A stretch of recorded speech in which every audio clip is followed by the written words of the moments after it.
اعوذ باللہ السمیع العلیم من الشیطان اللعین الرجیم بسم اللہ الرحمن الرحیم الحمد للہ رب العالمین والصلاة والسلام علی اشرف الانبیاء والمرسلین خاتم النبیین رحمۃ للعالمین سیدنا ونبینا وشفیع ذنوبنا وطبیب نفوسنا ومطہر قلوبنا مولانا ابی القاسم محمد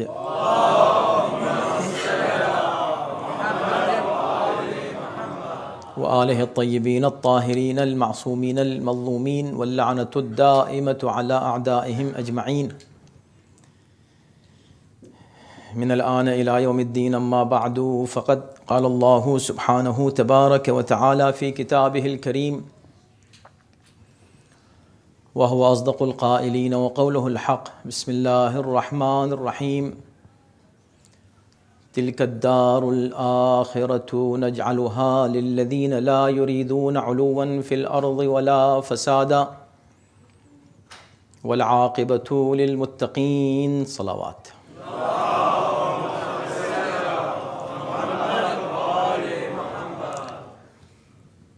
آپ تمام مومنین و مومنات کے حسن سماعت کا شکر گزار ہوں. بہت شوق اور ذوق سے آپ حضرات نے ان مجالس کو سماعت فرمایا. موضوع بڑا نازک تھا اور آپ کو اس کا اندازہ ہوگا. اصل میں جب عقائد کا مسئلہ آتا ہے اور اپنے عقیدے کے دفاع کی بات ہوتی ہے تو ہمارے ساتھ ایک مشکل ہے. وہ یہ ہے کہ ہم اپنی بات بہت کھل کے نہیں کر پاتے، اس لیے کہ ہمیں یہ خیال یہ ہوتا ہے، ہمارے تمام علماء کو، اسکالرز کو، آپ تمام حضرات کو، جب آپ کسی سے بات کرتے ہیں اس بات کا خیال ہوتا ہے کہ ہم جس سے بات کر رہے ہیں اس کا دل کسی طرح نہ ٹوٹ جائے، اس کی دل آزاری نہ ہو جائے. تو کہیں ان عابدینوں کو ٹھیس نہ لگ جائے، اس کا خیال رہتا ہے، اس میں کوئی شک نہیں. اب اس خیال میں ہوتا یہ ہے کہ پھر وہ بات ہو نہیں پاتی، صحیح انداز سے دفاع کر نہیں پاتے، پورا پوائنٹ پیش نہیں کر پاتے، حقائق کو واضح نہیں کر پاتے. یہ ایک سلسلہ ہے، کیا کیا جائے. اس لیے کہ آپ جس کے بارے میں کچھ کہنا چاہتے ہیں کہ بھئی آپ جنہیں مان رہے ہیں، آپ جنہیں عصمت کا درجہ دے رہے ہیں، معصوم نہیں کہہ رہے ہیں، یہ مانتے ہیں کہ معصوم نہیں ہے لیکن عصمت کا درجہ دے رہے ہیں، یعنی ایسا ہے کہ بس وہ کچھ بھی کر لیں صحیح ہے، یعنی اگر وہ رسول کی شان میں گستاخی بھی کر لیں تو ٹھیک ہے، آپ اس کا دفاع کریں گے. تو جب ایسی کیفیت ہوتی ہے تو پھر ہمیں اس بات کا دھیان رکھنا پڑتا ہے کہ بھئی ہم جن سے گفتگو کریں اپنا پوائنٹ آف ویو پیش کرتے ہوئے یہ احتیاط ملحوظ رہے کہ ہم اپنی بات بھی کہہ دیں اور بہت زیادہ کھل کر بھی نہ کہیں. اب بتائیے پھر کیسے آخر اگر منطقی گفتگو میں تو آپ کو ہر بات کلیئر کرنی پڑتی ہے بہر کیف، لیکن اگر منطق اتنی واضح ہو کہ کامن سینس اس کو قبول کر لے تو پھر ہم کو بہت زیادہ ان ڈیپتھ جانے کی ضرورت نہیں پیش آتی. اہل بیت سورج کی طرح ہیں. اب اس سورج کو ثابت کرنے کے لیے اگر درمیان میں کالی آندھیاں بھی آ جائیں تو اس کے وجود کو وہ چھپا نہیں سکتی، سورج رہے گا اور ہم سورج کو پھر بھی ثابت کر سکیں گے ان آندھیوں کے درمیان. یہ اہل بیت ہیں. خطبہ شقشقیہ تو خود مولا کا اپنا ارشاد ہے، لیکن اس میں بھی آپ یہ ملاحظہ فرمائیں کہ جس خطبے کو میرے مولا نے یہ فرمایا کہ تلک شقشقۃ، ایک جوش و خروش کی جو ایک کیفیت ہوتی ہے وہ کیفیت تھی، یہ بس ختم ہو گئی، اب کچھ مت ہم سے پوچھو. جب خطبہ ختم ہو گیا ختم نہیں ہوا، اوریجنلی ابھی خطبہ جاری تھا، درمیان میں تھا کہ کسی نے انٹرپٹ کیا امام کو،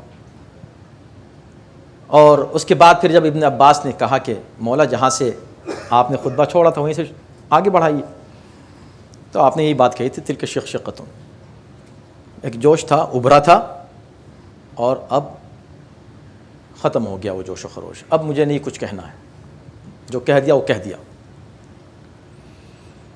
حالانکہ اس پر بھی ابن ابی الحدید معتزلی نے ایک بڑی دلچسپ بات لکھی کہ ابن عباس یہ کہتے رہے کہ مجھے اتنا افسوس کبھی کسی کلام کے منقطع ہونے کا نہیں ہوا جتنا اس کلام کا ہوا، ہمیشہ کہتے تھے، مجھے بڑا دکھ ہوا، کاش وہ شخص جس نے انٹرپٹ کیا تھا امام کو وہ امام کے سلسلے گفتگو کو منقطع نہ کرتا اور یہ سلسلہ جاری رہتا تو امام اور کچھ کہتے، جو کچھ ان کے دل میں تھا سب بیان کر دیتے۔ تو ابن ابی الحدید معتزلی کہتے ہیں کہ میں نے اپنے استاد سے اس کا ذکر کیا تو وہ کہنے لگے کہ اگر میں ہوتا اس وقت تو میں ابن عباس سے پوچھتا کہ ابن عباس تمہارے مولا نے چھوڑا ہی کیا جو اور کچھ بیان کرتے، اس مختصر سے خطبے میں سب کچھ تو کہہ دیا، اب تمہیں کس چیز کی حسرت رہ گئی ہے کہ اور کیا کہتے۔ بڑی اچھی بات ہے، واقعاً بڑی عمدہ بات ہے یہ، حالانکہ بہت کچھ ہے ابھی باقی، لیکن جتنا کہہ دیا وہ کافی ہے حقائق تک پہنچنے کے لیے۔ تو میں جلدی آخری مجلس ہے اور بہت کچھ موضوعات رہ گئے ہیں، لیکن میں جلدی سے، آپ جانتے ہیں کہ وقت پر ختم کرنا میرے لیے اولویت رکھتا ہے، اس سے بھی زیادہ میں اہم سمجھتا ہوں کہ میں اپنے مضمون کو تمام کروں، اس لیے کہ مضمون کو میں کسی اور موقع بھی تمام کر سکتا ہوں، وقت کی پابندی اہم اور بہت ہی اہم اور ضروری ہے۔ پھر آپ حضرات اتنی دور دور سے ماشاءاللہ اتنی ایسے موقعوں پر تشریف لاتے ہیں اور شرکت کرتے ہیں، اپریشیٹ کرتا ہوں، اور ماشاءاللہ جوان نسل کو میں دیکھتا ہوں تو مجھے اور خوشی ہوتی ہے، اور بلکہ جو تبصرے مجھے ملے ان مجالس کے تعلق سے مجھے نئی نسل کی طرف سے زیادہ ملے کہ بھئی ہم کو معلوم ہونا چاہیے ہسٹری کہ ہوا کیا ہے، اور ہسٹری کے ساتھ کامن سینس، ہر جگہ ہمارے یہاں کامن سینس چل رہا ہے۔ تو 3 مرحلے میں نے آپ کے سامنے بیان کیے اور 3 حصے مولا کے اس خطبے کے، اب چوتھا حصہ آتا ہے۔ چوتھا حصہ چوتھا مرحلہ ہے۔ چوتھا مرحلے میں خود امام کی اپنی خلافت ظاہری ہے۔ اب امام فرماتے ہیں، اس کیفیت کو پیش کر رہے ہیں، کمال ہے خطبے کا۔ کہتے ہیں کہ جب یہ تیسری خلافت اپنے اختتام کو پہنچی اور اس کا ریزن خود وہ تھے جن کے ساتھ جو کچھ ہوا وہ ان کے اپنے اعمال کا نتیجہ تھا۔ یہ بھی اگر اس جملے پر آپ جائیں اور اس کی تشریح کریں تو اس پر کتابوں کی کتابیں لکھی جا سکتی ہیں کہ جو کچھ ہوا وہ ان کے اپنے اعمال کا نتیجہ تھا۔ امام نے کبھی حمایت نہیں کی اس طرح کے کسی اقدام کی جو ان کے ساتھ ہوا، لیکن کہا کہ بھئی ہوا کیوں وہ بھی دیکھو۔ تو امام نے کہا کہ اس نتیجے کو وہ پہنچے اپنے اعمال کے، یہ بات فرمائی اس خطبے میں، اور اس کے بعد کہا مگر اس کے بعد جو کچھ ہوا وہ کیا ہوا۔ کہا اب وہ پورا مجمع، پوری قوم، پوری امت ٹوٹ پڑی میری طرف،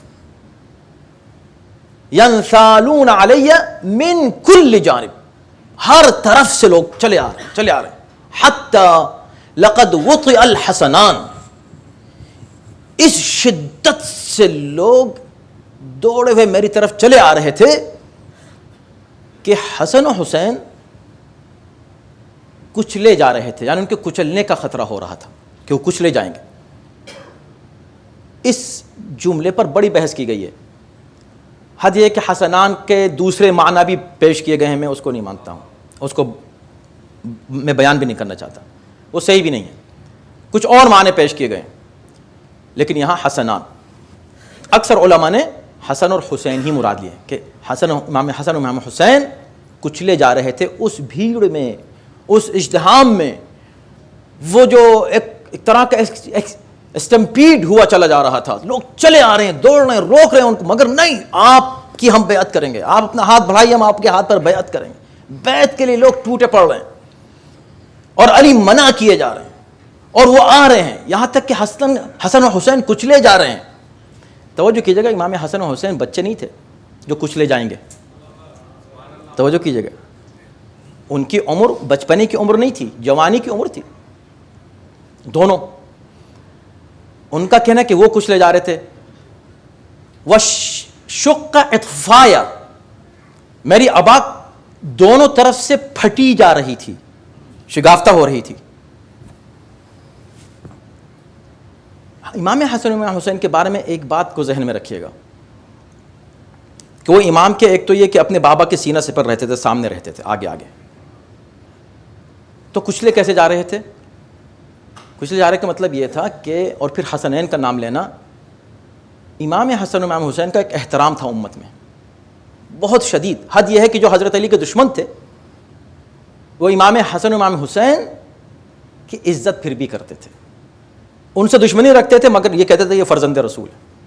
یہی وجہ ہے کہ جب امام حسن حضرت علی کے بعد ظاہری خلافت کو آپ قبول فرماتے اور خلیفہ ہوتے ہیں تو معاویہ کو زیادہ خطرہ ہوا علی کی بنسبت کہ اب میری خیر نہیں ہے، اس لیے کہ اب میں مقابلہ اس وقت تک علی کا کر رہا تھا تو بتا رہا تھا لوگوں کو علی کیا ہیں، غلط خبریں ان کو دے رہا تھا، اب میں حسن کے بارے میں کیا کہوں گا اتنا.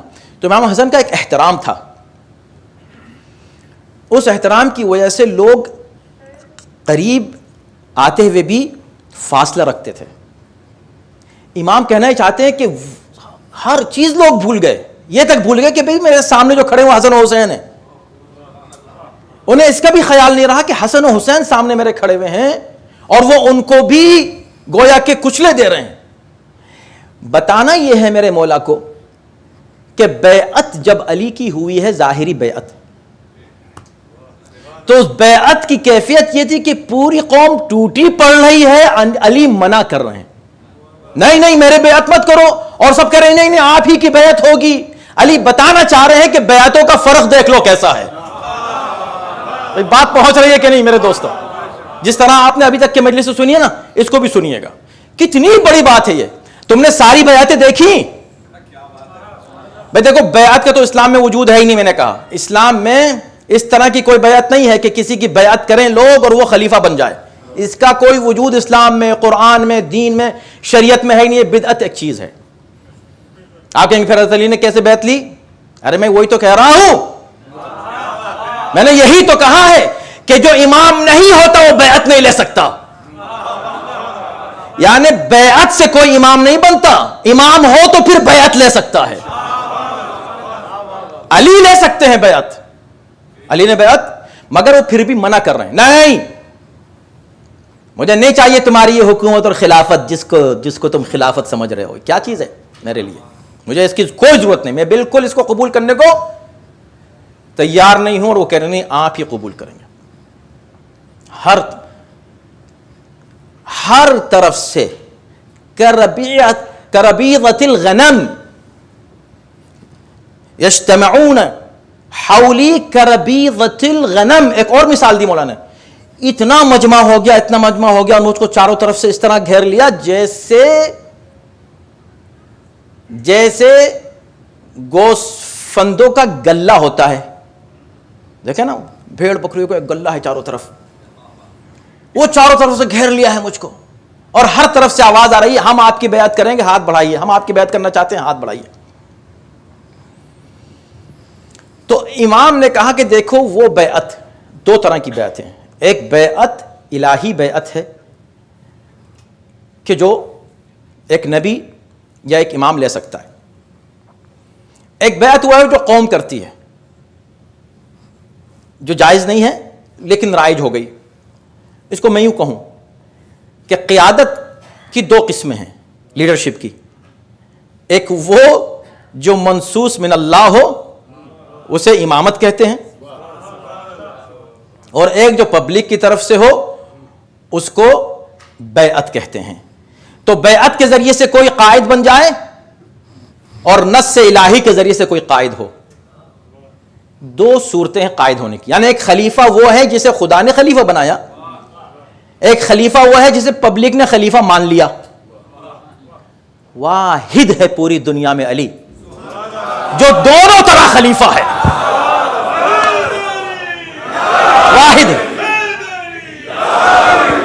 واحد ہے میرا مولا دونوں طرح.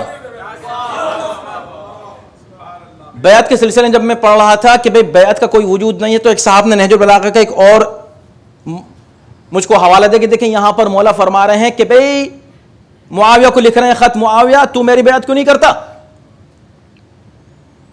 میری بیعت ان سب لوگوں نے کر لی ہے جنہوں نے مجھ سے پہلوں کی بیعت کر لی تھی۔ تو امام جب بیعت کا حوالہ، پہلی بیعتوں کا حوالہ دے رہے ہیں تو اب کیا ہے؟ آپ کہہ رہے ہیں کہ وہ بیعت ہی نہیں ہے۔ میں کہہ رہا ہوں کہ بھئی امام یہی کہنا چاہ رہے ہیں اس سے کہ تیری نظر میں من جانب اللہ امام تو نہیں ہوں نا،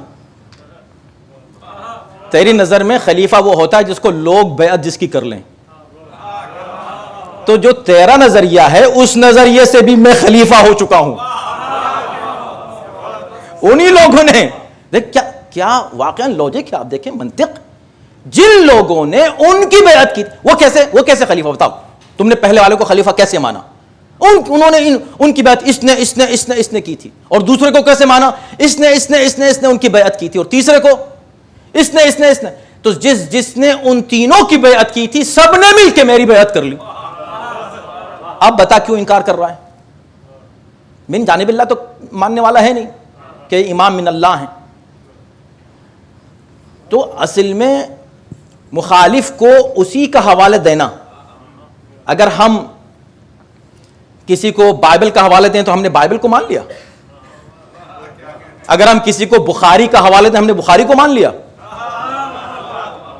خصم کو یعنی مخالف کو اس بات کا حوالہ دیا جاتا ہے جس کا وہ اعتقاد رکھتا ہے۔ امام معاویہ کو اس کے عقیدے کا حوالہ دے رہے تھے کہ تم یہ مانتے ہو کہ جو بیعت سے آئے وہ خلیفہ ہے، تو ان سب لوگوں نے میری بھی بیعت کر لی ہے جنہوں نے ان کی تھی۔ اب وجہ بتاؤ کہ تم کیوں نہیں مان رہے ہو مجھ کو؟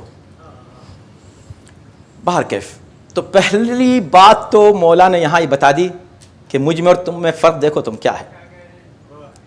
میں نہیں آیا تمہارے پاس کہ لاؤ بیعت کرو میری، وہ اور ہوں گے جنہوں نے اس طرح کی بیعتیں کی ہیں۔ اگر بیعت سے کوئی خلیفہ بنتا ہے، اگر اجماع سے کوئی خلیفہ بنتا ہے، اگر ریل شورا سے مشورے سے کوئی خلیفہ بنتا ہے، تم نے جتنے سلسلے پیش کیے سارے کے سارے دیکھ لو، صرف میری خلافت پر مجتمع ہے، یعنی واحد علی کی خلافت ہے جو ہر طرح ثابت ہے، کوئی اس کا انکار نہیں کر سکتا۔ شورا دیکھ لو سب کے سب موجود ہیں، اجماع دیکھ لو، اس سے بڑا اجماع اور کیا ہو سکتا ہے؟ یہ کبھی اتنا اجماع کہیں جمع ہی نہیں ہوا، اور علی منع کر رہے ہیں۔ اور یہی فرق ہے، کچھ وہ ہیں جو شوق میں خلافت کے پیچھے چلے جا رہے ہیں، کچھ وہ ہیں کہ جو خلافت کو قبول ہی نہیں کرنا چاہ رہے ہیں۔ یہ بالکل ایسا ہی ہے، مولا ہے نا، یہ خلافت کیا لوگ خلافت کے لیے تلوار کیوں نہیں اٹھائی؟ ارے علی کس کو کہتے ہیں تم کو پتہ بھی ہے؟ یہ تو یہ خلافت ہے نا، یہ حکومت ہے۔ حکومت ہے کیا چیز؟ اما علی کو تو لوگوں نے خدا کہا نہیں مانا، خدا کہا۔ لوگ ترستے رہتے ہوں گے کہ ہم کو بھی کوئی خدا کہہ دے، ہمیں تمہیں کوئی خلیفہ ماننے کو تیار نہیں ہے، خدا کیسے؟ زبردستی منوا رہے ہو، یعنی تلوار لے کے گھوم رہے ہیں، خبر چلو بیعت کرنی ہے، چلو بیعت کرنی ہے۔ علی نے کسی پہ تلوار اٹھائی کہ بیعت کرو؟ بتا دوں، فرعون وہ ہے جس نے لوگوں کو مارا اس لیے کہ مجھے خدا مانو، علی وہ ہے کہ لوگوں کو مارا اس لیے کہ مجھے خدا نہ مانو۔ تو جو ہے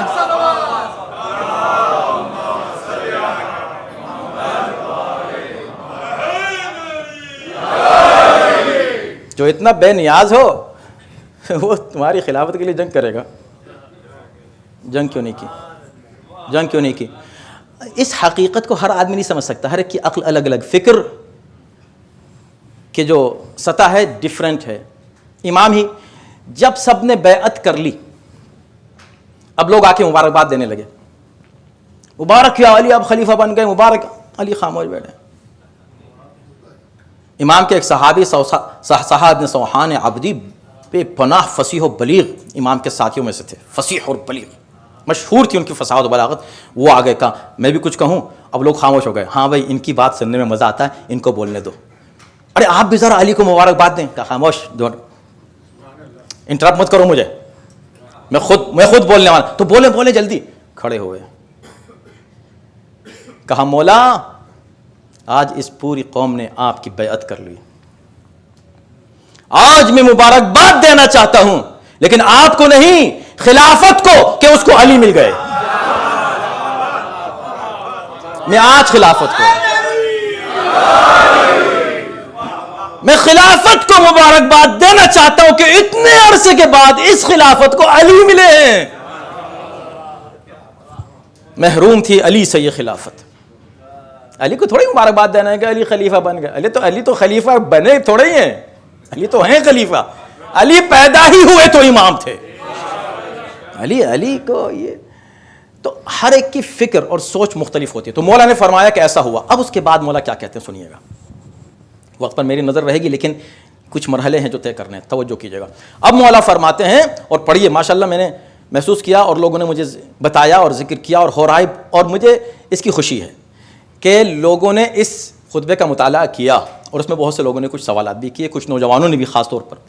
بہت اچھی بات ہے، اور میں یہ چاہتا ہوں اور یہی میری کامیابی ہے کہ کم سے کم ایک اور نہج البلاغہ، پورا نہج البلاغہ گھر میں ہونا چاہیے۔ قرآن کے بعد نہج البلاغہ اور صحیفہ سجادیہ، یہ 3 کتابیں ہونی چاہیے گھر میں، پڑھا کریں ان کو۔ اب مولا فرماتے ہیں کہ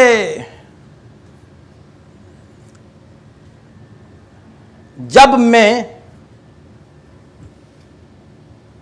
اس مجمع کو دیکھ کر خلافت قبول کرنے پر مجبور ہو گیا، ظاہری خلافت، جب میں خلافت کہوں تو اس سے مراد ہمیشہ رکھے، بار بار مجھے کہنے کی ضرورت نہیں، میں خلافت قبول کرنے کے لیے مجبور ہو گیا۔ تو فرماتے ہیں کہ فَلَمَّا انْفَضْتُ إِلَى الْأَمْرِ، جب میں نے اس امر کو قبول کر لیا، فَنَّكَثَتْ طَائِفَةٌ، جلدی جلدی مولانا نے 3 جملوں میں 3 باتیں کہہ دیں اور 3 ادوار کا ذکر کر دیا۔ فَنَّقَضَتْ طَائِفَةٌ، تو ایک نَكَثَتْ طَائِفَةٌ، ایک گروہ ایسا تھا ان میں جنہوں نے فوراً ہی بیعت توڑ دی، ناکثین۔ دوسرا گروہ کیا؟ وَمَرَقَتْ أُخْرَى، اور دوسروں نے، دوسرا جو گروہ تھا اس نے شدید مخالفت اور دشمنی پر کمر کس لی اور دین سے نکل گیا۔ مرقت یعنی دین سے نکل جانا، مارقین جو دین سے نکل جائیں۔ اور تیسرے کون؟ وَقَسَطَ آخَرُونَ، اور ایک گروہ نے فسق و فجور اختیار کیا، تو ایک نے بیعت توڑی، ایک دین سے نکل گیا، ایک فاسق ہو گیا۔ نکث، مرق اور قسط، تو 3 الفاظ استعمال کیے ہیں۔ یہ تینوں الفاظ مولا نے پیغمبر اسلام کی حدیث سے لیے ہیں اور حدیث نے قرآن سے لیے ہیں۔ توجہ کیجئے۔ ناکثین، کیا بات ہے، کیا میں خود لطف لینے لگتا ہوں، کیا کروں میں، مجھے خود اتنا مزہ آتا ہے ان چیزوں کو، اس بات پہ مجھے خوشی ہوتی ہے کہ میں ایک ایسے دین کا پیرو ہوں، ماننے والا ہوں کہ جہاں عقل ہی عقل ہے، اس لیے کہ قرآن بھی بے عقلوں سے کبھی خطاب نہیں کرتا، صرف صاحبان عقل سے بات کرتا ہے قرآن۔ پیغمبر اسلام نے علی سے کہا تھا کہ یا علی، تم قتال کرنے والے ہو، تم جنگ کرو گے، کس سے؟ ناکثین، قاسطین اور مارقین سے۔ ناکثین کون ہیں؟ جو بیعت کو توڑیں۔ مجھے واقعاً حیرت ہے کہ کیسے لوگ علی کی مخالفت کرتے تھے۔ ہاں، جب بیعت ہو رہی تھی تو ناکثین اور قاسطین، ناکثین کے جو سربراہ تھے بیعت توڑنے والوں کے، کون تھے؟ طلحہ اور زبیر، اور اس کے بعد وہ ایک خاتون بھی ہیں میں عرض کر رہا تھا کہ بھئی اب کچھ احترامات ایسے ہوتے ہیں، کچھ مجبوریاں ایسی ہوتی ہیں کہ ہم ہر بات کھل کے نہیں کہہ سکتے. کوئی بات نہیں، کیا کریں، جتنی کہہ دیں اتنی ہی بہت ہے. جیسے ابی الحدید معتزلی کے استاد نے کہا، ارے بھئی جتنا کہہ دیا یہی بہت ہے. تو توجہ کیجیے گا، آپ متوجہ ہیں نا. طلحہ اور زبیر یہ دونوں بیعت جب کرنے آئے تو علی سب سے بیعت لے رہے تھے، سب بیعت کر رہے تھے، ریگولر سمپل بیعت ہو رہی تھی. سورہ فتح کی ایک آیت ہے، لقد رضی اللہ عن المؤمنین، اللہ جو ہے مومنین سے راضی ہو گیا ہے جبکہ وہ تمہارے ہاتھ پر بیعت کر رہے تھے. پھر فرمایا ان الذین یبایعونک انما یبایعون اللہ، جو تمہاری بیعت کر رہے ہیں رسول وہ اصل میں اللہ کی بیعت کر رہے ہیں. ید اللہ فوق ایدیہم، اللہ کا ہاتھ ان کے ہاتھ پر ہے. یعنی یہ تمہارے ہاتھ پہ بیعت نہیں کر رہے ہیں، یہ اللہ کی بیعت کر رہے ہیں. گویا نبی کا ہاتھ اللہ کا ہاتھ قرار پا رہا ہے یہاں. یعنی نبی کے ہاتھ پر بیعت کرنا اللہ کی بیعت کرنا ہے. تو نبی کا ہاتھ اللہ کا ہاتھ ہے. اس کا مطلب ہے بیعت صرف قرآن کی روشنی میں اس کی ہو سکتی ہے جس کا ہاتھ ید اللہ کہا جا سکے.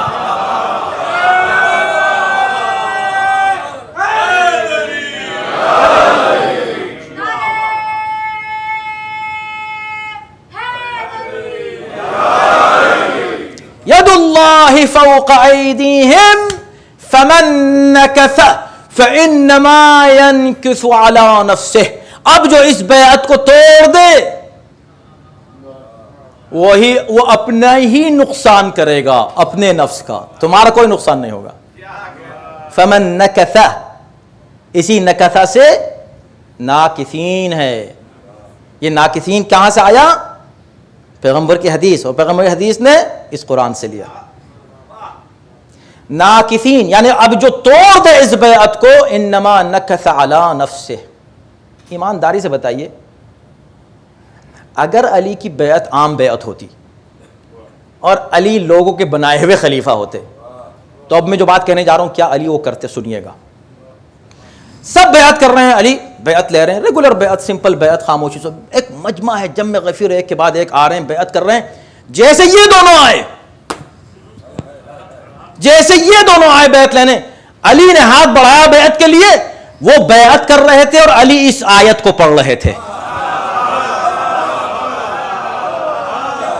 پڑھیے اٹھا کر تاریخ. یا علی، ابھی تو سٹارٹ ہے، ابھی تو آغاز ہے.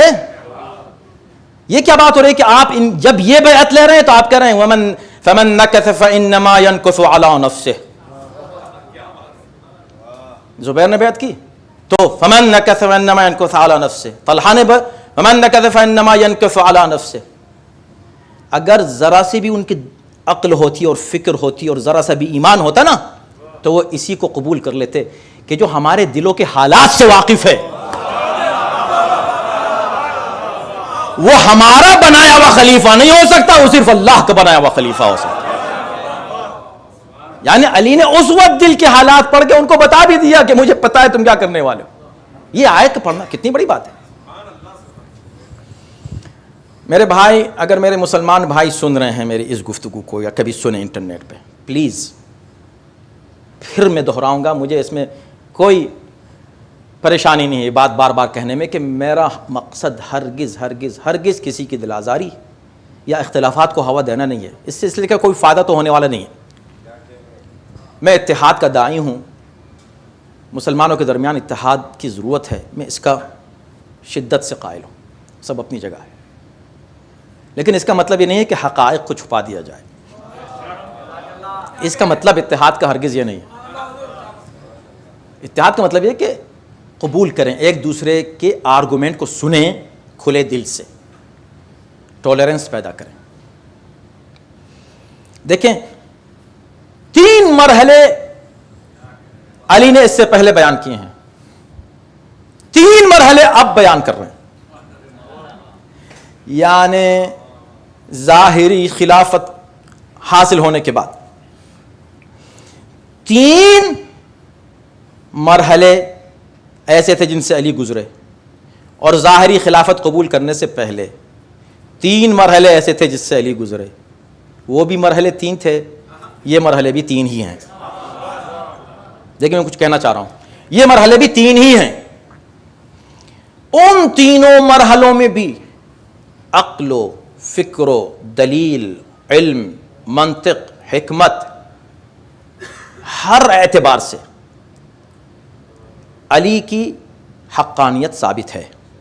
تینوں مرحلوں میں عقل سے، دلیل سے، اور وحی الہی سے تو ہے ہی، اور پیغمبر کے ارشادات سے تو ہے ہی اپنی جگہ، لیکن اس کے علاوہ بھی کامن سینس سے تینوں مرحلوں میں جو کچھ پوائنٹس میں نے عرض کیے تینوں مرحلوں میں کامن سینس، یعنی تاکہ کوئی یہ نہ کہہ دے بات تو آپ صحیح کہہ رہے ہیں لیکن کنفیوز ہوں. کیوں کنفیوز ہیں؟ کنفیوز انسان وہاں ہوتا ہے جب چیز کلیئر نہ ہو. آپ نے پہلے مرحلے میں نہیں دیکھا کہ کتنا کلیئر ہے کہ وہ اصول بیعت درست نہیں ہے اسلام کی روشنی میں، اور حق کس کا تھا؟ کیا دوسرے مرحلے میں آپ کو بات سمجھ میں نہیں آ رہی ہے کہ بھئی دوسرے مرحلے میں یہ کیا ہو رہا ہے؟ یہ کیسے ایک شخص کسی ایک شخص کو خلیفہ بنائے دے رہا ہے؟ سوال کبھی نہیں کیا آپ نے نہیں کیا تو اللہ نہیں کرے گا آپ سے. تو ہر مرحلے میں آپ کے سامنے کلیئر ایویڈنس موجود ہیں کہ what is right and what is wrong. ٹھیک، یہی مسئلہ یہاں ہے ان تینوں مرحلوں میں.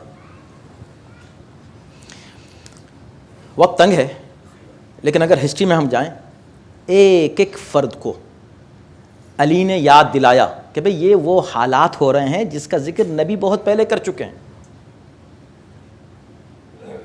جب جمل کی جنگ شروع ہوئی ہے تو اس وقت زبیر کو یاد دلائے مولا کائنات نے. تم کو یاد ہے رسول اللہ نے تم سے کیا کہا تھا؟ جب رسول اللہ نے کہا تھا یا علی تم سے جنگ مجھ سے جنگ ہے، تو تم نے کہا تھا کہ کیا کوئی علی سے بھی جنگ کرے گا؟ تو نبی نے کیا کہا تھا؟ زبیر ڈرو کہ کہیں تم وہ نہ ہو.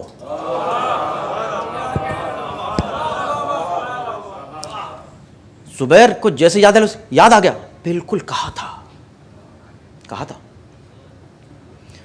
وہ اسی وقت اسی لمحے، چونکہ حضرت علی آخری لمحوں تک، آخری وقت تک اس بات کی کوشش کرتے رہے کہ جنگ نہ ہو.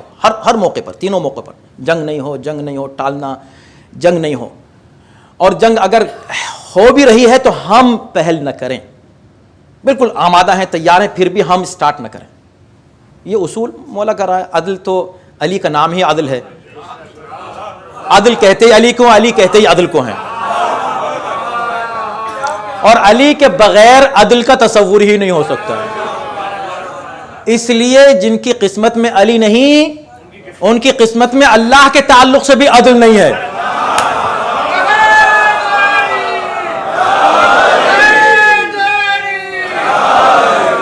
توجہ نا. اللہ کے بارے میں بحث کرتے ہیں کہ اللہ عادل ہے کہ نہیں، اصول دین میں ہم عدل کو رکھیں کہ نہیں رکھیں. اس لیے کہ جب عدل ہی سے ہٹ جائیں، عدل ہے علی. تو علی نے کوشش کی، پتہ چلا زبیر ہٹ گئے. جب ہٹ گئے تو اب میں اتنی ڈیٹیل میں نہیں جا سکتا اس لیے کہ مجھے بہت جلدی آگے بڑھنا ہے. تو بتایا جاتا ہے کہ وہ جنگ سے ہٹ گئے، لیکن جو جنگ پہ تلے ہوئے تھے انہوں نے کہا اگر یہ ہٹ گئے تو جنگ رک جائے گی، جنگ تو ہونی ہے. تو پھر بعد میں کسی نے تیر ان کو مارا اور وہ اسی انداز سے واپس جاتے ہوئے، جو مولا نے لفظ استعمال کیے ہیں کہ وہ اپنی راہ لگ گئے، اپنی جہاں ان کو جانا تھا وہاں چلے گئے. اب وہ اللہ کے اختیار میں ہے، اللہ جانے کیا ہونے والا ہے، لیکن وہ چلے گئے وہیں اللہ کی بارگاہ میں. سمجھ گئے آپ؟ تو اب اس وقت کیا موقع نہیں تھا حق کو سمجھنے کا؟ بھئی زبیر سے پوچھتے آپ اتنے جوش و خروش سے ہم کو سب کو جمع کر کے یہاں لائے، کیا مسئلہ ہے؟ آپ کیوں جا رہے ہیں واپس بجائے ان کو تیر مارنے کے؟ آپ ان سے پوچھتے کہ بھئی آپ کیا مسئلہ ہے، کیوں جا رہے ہیں؟ اور وہ کہتے کہ بھئی دیکھو یہ غلط ہو رہا ہے.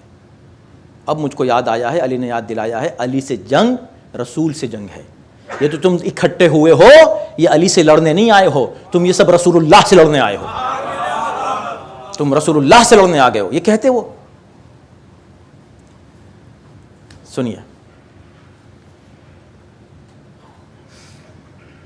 پیغمبر اسلام کی ایک حدیث بہت مشہور ہوئی. خود ان کی زوجہ یہ ارشاد فرماتی ہیں جو لیڈرشپ پوزیشن میں ہیں یہاں پر، وہ خود فرماتی ہیں کہ میں اور کچھ خواتین پیغمبر اسلام کی بیویاں تشریف فرما تھیں اور رسول اللہ نے کہا کہ تم میں سے وہ کون ہے جس پر حواب کے کتے بھونکیں گے.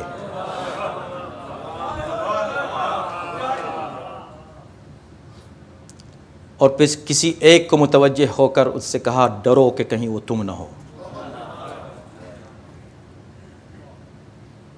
اب اگر رسول ایک بات کہیں تو وہ نہیں ہوگی کیا؟ وما ينطق عن الهوى ان هو الا وحی یوحى. حواب ایک جگہ ہے.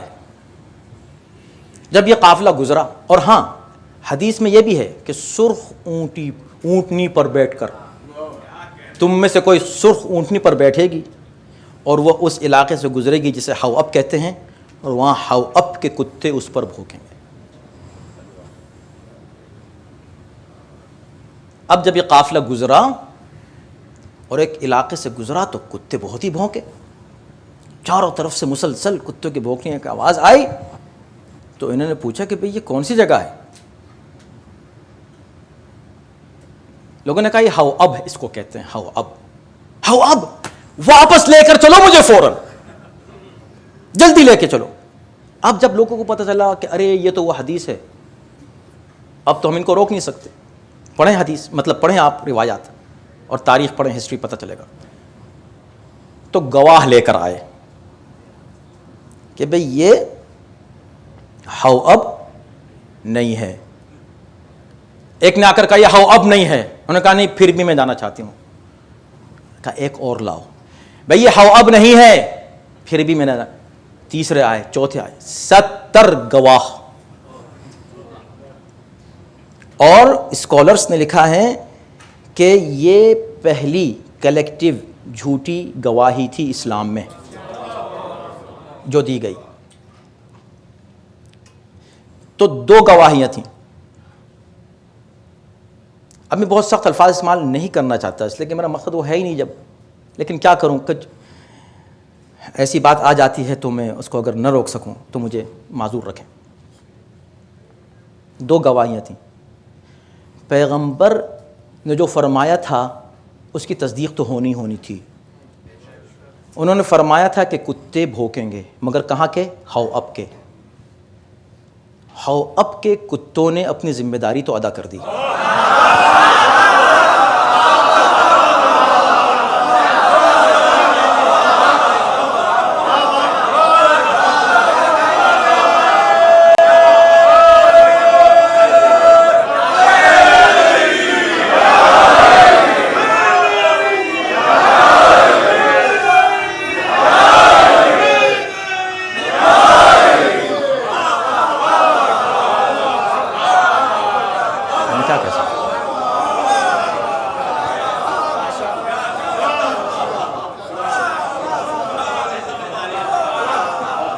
کتنے افسوس کی بات ہے، کتنے افسوس کی بات ہے، کتنے دکھ کی بات ہے. 70 جھوٹی گواہیاں مسلمان، کتنے لوگ مارے گئے، کتنا خون بہا. احترام، ارے بھائی احترام اپنی جگہ، ہم بے احترامی نہیں کر رہے ہیں، ہم حقائق بیان کرنا چاہتے ہیں، ہم درد دل بیان کرنا چاہتے ہیں، ہم کسی کی بے احترامی نہیں کر رہے ہیں. لیکن ہوا کہ نہیں. تو حقائق کہیں ایمبیگوس نہیں ہیں، غلط ہے یہ بات، ویری کلیئر، سمجھ لو آرام سے. اور بھی ہیں اس میں کچھ ڈیٹیلز جنگ جمل کی بڑے دلچسپ، لیکن میں اس کو سب کو چھوڑ رہا ہوں اس لیے کہ مجھے جلدی سے آگے بڑھنا ہے. اب دوسرا مرحلہ کیا ہے؟ اب وہ ہے مرحلہ دوسرا ناقصین کے بعد مارقین کا. مارقین کون ہیں؟ پیغمبر اسلام نے فرمایا کہ ایک گروہ ایسا آئے گا جو بڑے خدا کی، اللہ کی، رسول کی، قرآن کی، دین کی باتیں کرے گا، لیکن وہ دین سے ایسے نکل جائے گا جیسے کمان سے تیر نکل جاتا ہے۔ یہ کون لوگ تھے؟ یہ خوارج تھے۔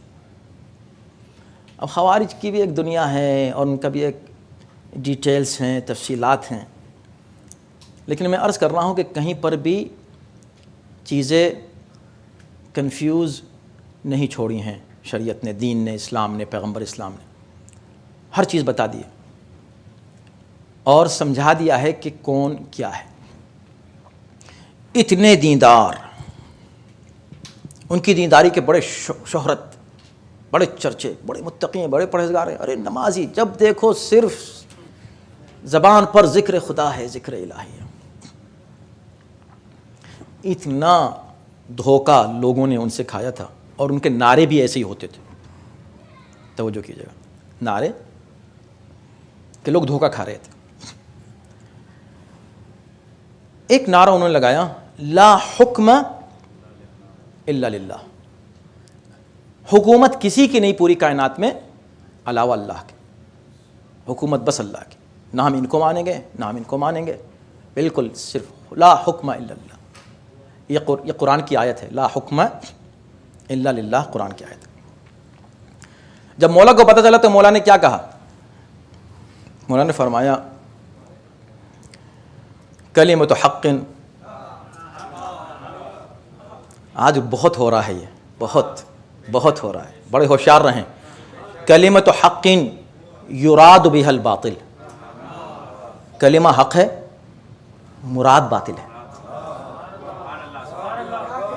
میں زیادہ رک نہیں سکوں گا یہاں، جلدی مجھ کو آگے، چونکہ آگے بڑھنا ہے، وقت کو میں دیکھ رہا ہوں۔ کلمۃ حق یراد بها الباطل، کتنی بڑی بات کہی کہ کلمہ تو حق ہے، کیوں؟ اس لیے کہ بالکل سچ ہے، قرآن کی بات ہے یہ، لا حکم الا للہ۔ انٹرپریٹیشن جو ہے ان کا اور ان کی جو مراد ہے، جو یہ مقصد لے رہے ہیں، جو یہ معنی لے رہے ہیں، وہ باطل ہے۔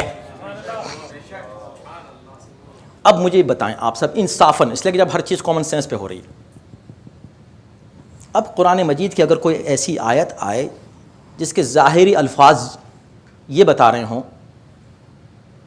کہ بھئی اس کا مفہوم یہ ہے مثلا، اور کوئی آ کر کہے نہیں یہ نہیں ہے، بات تو یہ حق ہے لیکن تم مراد غلط لے رہے ہو، تو پھر فیصلہ کون کرے؟ یہ کیسے فیصلہ ہو کہ مراد بھی حق ہے؟ کلمہ حق ہے، مراد باطل ہے، تو کوئی بھی کلمہ، لفظ جو میں بول رہا ہوں، ایک ہے لفظ ورڈ، ایک ہے اس کے میننگ۔ تو لفظ تو حق ہے، میننگ باطل ہے، ایک چیز رائٹ ایک چیز رونگ۔ تو ہم کیا مانیں؟ کہ وہ مانو جو یہ بھی رائٹ ہے یہ بھی رائٹ ہے، دونوں رائٹ ماننی چاہیے۔ تو بھائی یہ تو بڑی مشکل ہو گئی نا۔ اب ہم کو کیسے پتا چلے کہ کلمۃ حق یراد بها الباطل، مراد باطل ہے، کیسے معلوم ہو؟ وہ علی آج ایک معیار دے رہے ہیں ہمیشہ کے لیے، کہ دیکھو یہ آیت ہے قرآن کی پڑھ رہے ہیں، یہ میں اس کو رد نہیں کر سکتا، میں صرف یہ کہہ رہا ہوں کہ مراد باطل ہے، کلمہ حق ہے۔ تو یا علی پتا کیسے چلے کہ باطل ہے کسی کی مراد؟ کہا بس یہ دیکھ لو، اگر یہ کوئی بھی کلمہ، چاہے وہ کلمہ حق ہی کیوں نہ ہو، اگر علی کے مقابلے پر لے کر آئیں تو سمجھ لو کہ باطل ہے۔ اب دھوکہ مت کھا جانا نعروں سے، اگر کوئی بھی نعرہ علی کے مقابلے پر لگایا جائے، چاہے وہ نعرہ بظاہر کتنا ہی حق کیوں نہ ہو، وہ باطل اس لیے ہو جائے گا کہ علی کے مقابلے پر لایا گیا۔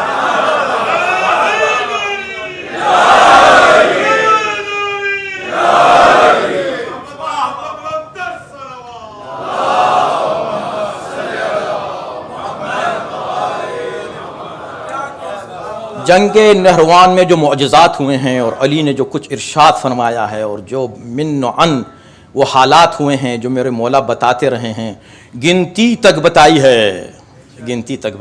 خیر اب میں جلدی سے آگے بڑھنا چاہتا ہوں، انشاءاللہ کبھی اور موقع ملا تو ہسٹری پر ہی یہ گفتگو اس طرح ہو تو کوئی حرج نہیں ہے، بہتر ہے یہ۔ بہت دلچسپ. پڑھیں, آپ کو جب بھی موقع ملے پڑھیں, معلوم تو ہو ہسٹری کیا ہے. لوگوں کو پتہ نہیں, بیچاروں کو بتائیں میں خطبہ جمعہ بس اللہ کرو, اللہ اللہ اللہ. تو ہم پھر بھی کہیں گے اگر خطبے میں اللہ اللہ کے بعد کہیں علی علی نظر آئے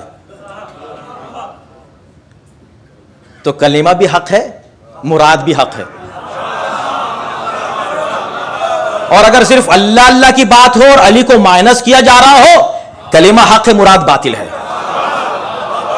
کہیں بھی دھوکے میں مت آنا. علی نے آپ کو دھوکے میں رہنے ہی نہیں دیا ہے, دھوکے میں رہنے ہی نہیں دیا. میں کسی ایک فرقے کی بات نہیں کر رہا ہوں, میں اپنے آپ کو بھی کہہ رہا ہوں. اگر مجھ کو دیکھو کہ میں ممبر سے صرف اللہ اللہ اللہ کرتا نظر آؤں اور علی کا کوئی ذکر ممبر سے نہ کروں تو مجھ سے ہوشیار رہنا.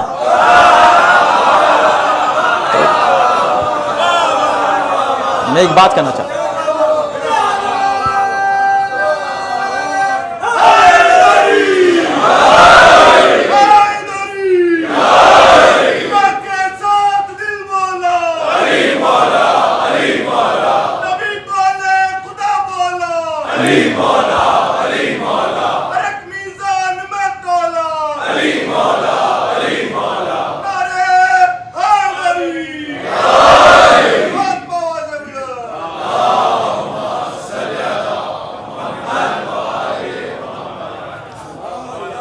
میں جلدی یہاں سے گزر جاؤں ورنہ وقت تیزی سے گزر رہا ہے. اب آئیے, اب تیسرا مرحلہ کیا ہے, مولا کیا فرماتے ہیں؟ مولا نے کہا کہ وَقَسَطَ آخَرُونَ, ایک تیسرا گروہ تھا جو فاسق ہو گیا, فسق و فجور میں مبتلا ہو گیا. تو وہاں کیا کنفیوژن تھا؟ یہ تیسرا کون سا گروہ ہے؟ یہ معاویہ کا گروہ ہے, عمر عاص کا گروہ ہے. بہت بڑا گروہ ہے, بہت بڑا گروہ ہے یہ. اب یہ جو ہے اب ان سے مقابلہ ہو رہا ہے. وہ کنفیوز ہو سکتے ہیں نا, کنفیوز ہو سکتے ہیں, اس لیے کہ وہ شام میں رہتے ہیں, ان کو کچھ پتہ ہی نہیں. اور اتنی جہل ہے, اتنا جہل ہے, اتنا جہل ہے کہ وہ جو کہہ دیا بادشاہ نے, جو کہہ دیا بادشاہ نے, آج بھی یہی ہے, بادشاہ نے جو کہہ دیا بس وہی دین ہے, وہی مذہب ہے, جو کہہ دیا. اب وہ یہ کہہ رہا ہے کہ یہ علی جو ہیں, یعنی میں رشتہ دار ہوں رسول کا, علی نہیں ہے کچھ, اس لیے تو گھبرا رہا تھا امام حسن سے, اس لیے کہ علی کے دشمن تھے موجود. یعنی جو یہ کہے, جو سوچیں کہ جس ملک میں یا شہر میں یا جس علاقے میں یہ کہا جائے علی کی شہادت کے بعد, کہاں شہید ہو کہ مسجد میں, اوکے مسجد میں کیا کر رہے تھے, جہل کا اندازہ کیجیے. لیکن اس جہل کو خود اس نے, معاویہ نے اس پہ فخر کیا ہے, توجہ کیجیے گا. ایسے بادشاہ جو ہے نا اپنے جاہل رعایا پہ فخر کرتے ہیں. خلافت اور ملوکیت میں یہی فرق ہے. حقیقی خلیفہ اپنے چاہنے والوں کے علم پہ فخر کرتا ہے کہ اس کے چاہنے والے صاحبان علم ہیں, اور ملوکیت میں بادشاہ اپنی رعایا کے جہل پہ فخر کرتا ہے. اس نے اونٹ اور اونٹنی والا تو قصہ آپ کو یاد ہے نا, کہ وہ کوفے والا تھا اور وہ شام والا تھا. کوفے والے کا اس نے لے لیا اونٹ, اب وہ دربار میں پیش ہوا, وہ کہہ رہا میرا, اس نے کہا میرا, اس نے کہا میرا. اب جب جمل والوں کو 70 مل سکتے ہیں گواہ, مارقین کو مل سکتے ہیں, قاسطین کو کیوں نہیں مل سکتے؟ ایک نے آگے گواہی دی, نہیں یہ اونٹ اسی کا ہے, اسی شامی کا ہے. اس نے بھی آ کر کہا اسی شامی کا یہ اونٹ ہے. کوفے والے نے پوچھا کیا ہے یہ, کہ اونٹ اسی کا ہے. پھر کہا کہ یہ اونٹ اسی کا ہے. بہت سی گواہیاں ہو گئیں تو معاویہ نے کہا کہ بس کافی ہے, اتنی گواہیاں کافی ہیں, اونٹ تم لے جاؤ. جب وہ لے جانے لگا تو یہ کوفے والا ذرا ہنسنے لگا زور سے بآواز بلند. اس نے کہا ہنس رہے ہو؟ کہا بالکل ہنس رہا ہوں, مجھے اس کی پرواہ نہیں ہے کہ میرا اونٹ چلا گیا, پرواہ تمہارے اونٹوں کی ہے, یہ جو اونٹ تمہارے ہیں. کیا ہے؟ کہا بھائی 1 آیا, 2 آئے, 3 آئے, 10 آئے, 20 آئے, 70 آئے, سب نے آ کر کہا کہ یہ اونٹ اس کا ہے. اے نادانو جاہلو, تم نے یہ تک نہیں دیکھا کہ یہ اونٹ نہیں اونٹنی ہے, یہ اونٹ نہیں اونٹنی ہے. تو معاویہ ہنسنے لگا. اس نے کہا اب تم کیوں ہنس رہے ہو؟ کہا میں اس لیے ہنس رہا ہوں کہ مجھے پتا تھا کہ کیا ہو رہا ہے, مگر میں چاہتا ہوں کہ تم یہ خبر لے جا کر علی کو دے دو, جا کر ان کو بتا دو کہ یا علی تم کس سے جنگ کر رہے ہو, تم کو پتا ہے ہمیں جس قوم کو اونٹ اور اونٹنی کا فرق نہیں معلوم, وہ حق اور باطل اور صحیح خلیفہ اور غلط خلیفہ کا فرق کیا سمجھیں گے. اس پہ فخر ہو رہا ہے. وہ کیا سمجھیں گے کہ تم حق پر ہو یا میں باطل پر ہوں, جو میں کہہ دوں گا یہ مانیں گے. کہہ دیا اونٹنی ہے تو بس اونٹنی ہے, کہہ دیا اونٹ ہے تو بس اونٹ ہے. باہر کیف. اب کنفیوژن کہاں ہے؟ تو بہت سے موقع ایسے آئے جہاں پر کلیئر کر دیا گیا کہ اس جنگ میں حق پر کون ہے. حضرت علی نے کیا, وہ تو کیا, رسول اللہ کر چکے تھے ان تینوں موقعوں کے لیے, تینوں کے لیے رسول اللہ کر چکے تھے, اور وہ آپ کو معلوم ہے, اور بہت مشہور تھا. عمار تقتلہ الفئۃ الباغیہ یا تقتلک الفئۃ الباغیہ, اے عمار تم کو باغی گروہ قتل کرے گا. عمار قتل ہو گئے. قتل کس نے کیا؟ معاویہ کی فوج نے کیا. اب جب اتنی مشہور یہ روایت تھی اور یہ حدیث تھی کہ کوئی اس کا انکار نہیں کر سکتا تھا, پوری قوم پلٹنے لگی. لوگوں نے کہا کہ بھئی اب تو بات خراب ہو گئی, اس کا مطلب علی حق پر تھے اور ہم ان سے لڑ رہے تھے اور ہم باغی ہیں, ہم نے مارا ہے. جب فوج پلٹنے لگی تو معاویہ نے عمر عاص کو بلایا کہ یہ تو معاملہ خراب ہو گیا, بتاؤ ہم کیا کریں. اس نے کہا ایسے ہی موقع پہ مجھ کو بلاتے ہو تم, ہاں فکر مت کرو, میں ڈیل کر لوں گا, میں سچویشن کو ڈیل کر لیتا ہوں, ہینڈل کر لوں گا. کیسے؟ کہا ابھی دیکھو. سب کو جمع کیا, کیا بات ہے, کیا بات ہو رہی ہے؟ ارے رسول اللہ کی حدیث ہے کہ ہاں بالکل ہے.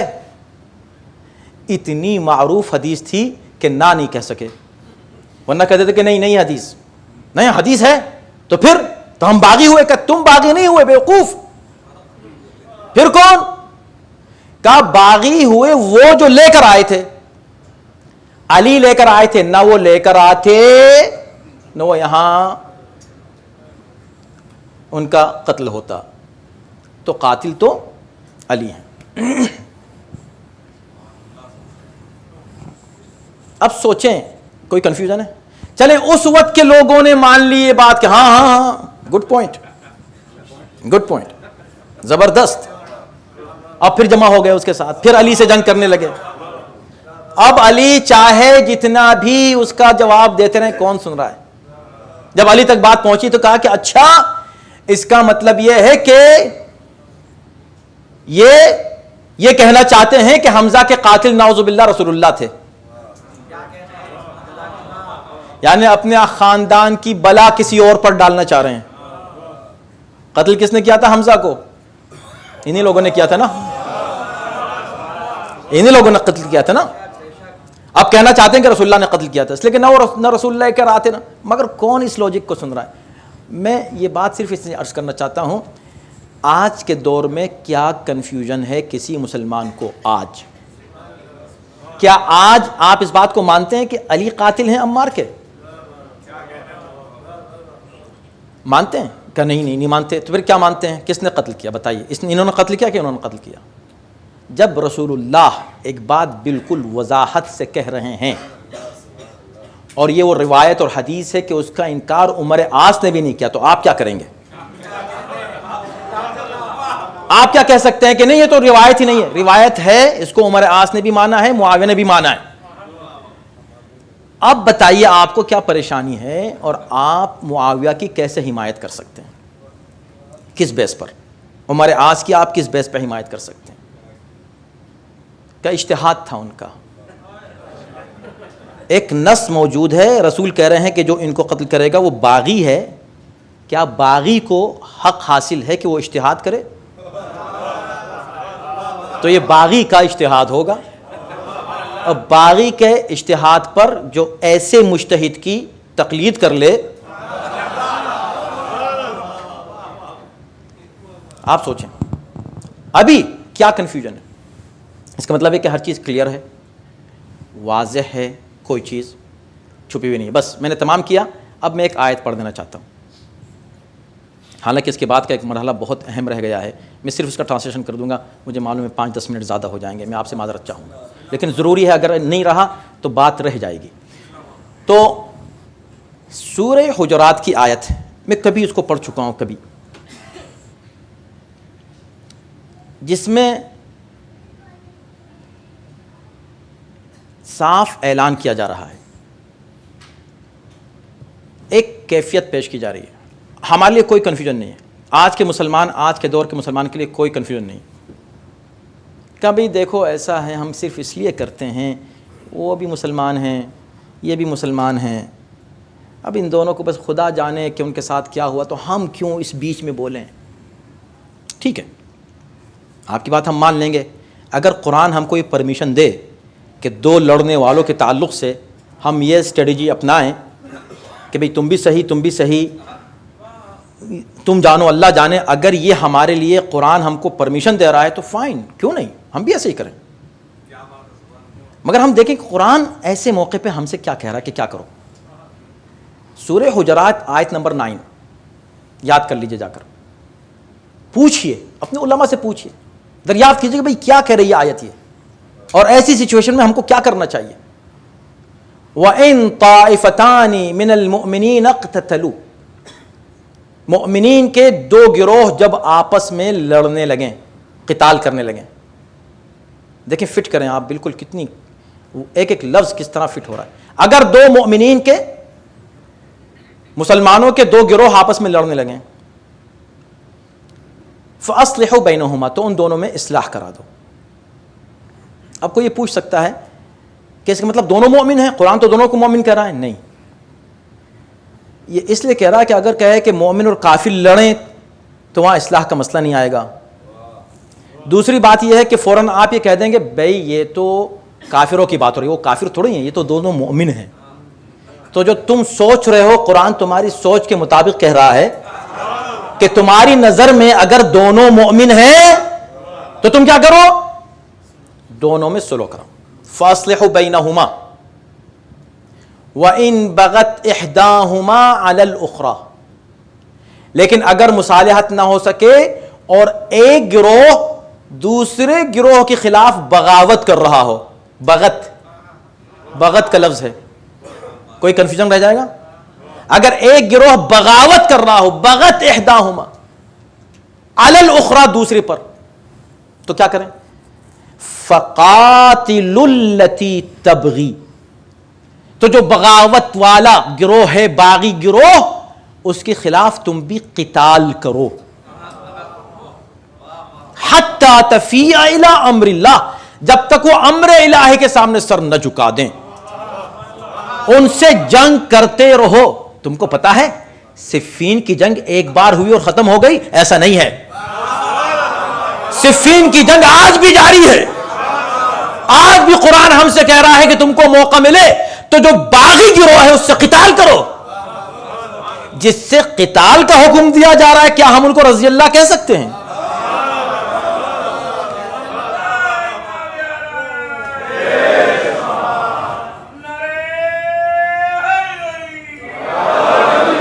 تو قرآن کی روشنی میں آپ بیچ میں نہیں بیٹھ سکتے. ارے بھئی ہمارا کوئی مطلب نہیں، نہ ادھر جانا چاہتے ہیں نہ ادھر جانا. جی نہیں، قرآن تمہیں پرمیشن دیتے ہی نہیں ہے. قرآن کہتا ہے ہاں تم بیچ میں اس وقت رہو جب مصالحت کرا رہے ہو. اگر تم مصالحت کرا سکتے ہو تو ٹھیک ہے. مصالحت کیسے ہوگی؟ کہ وہ امر الہی کی طرف جھک کر آ جائیں، وہ مان لیں، جو سب نے مانا ہے وہ مان لیں. علی کو خلیفہ مان لیں، بات ختم ہو گئی. اگر نہیں مان رہے علی کو خلیفہ تو باغی ہیں, اور ان کے باغی ہونا پیغمبر کی حدیث سے بھی ثابت ہو جائے.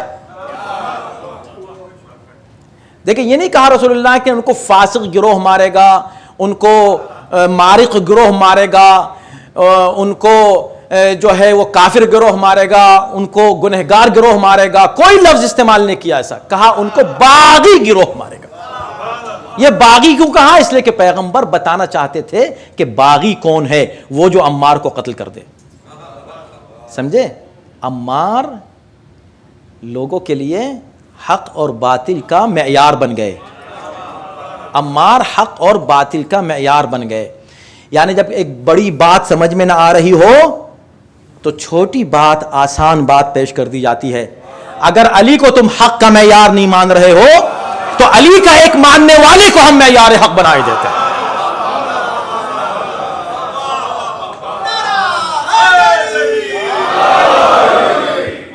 عمار کو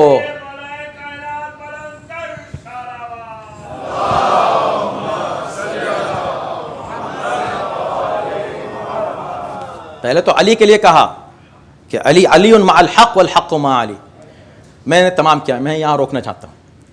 میں جلدی سے صرف وہ جملے مولا کے اس کے جلدی سے ٹرانسلیشن کر دوں, اس لیے کہ اصل میں اسی میں پیغام ہے.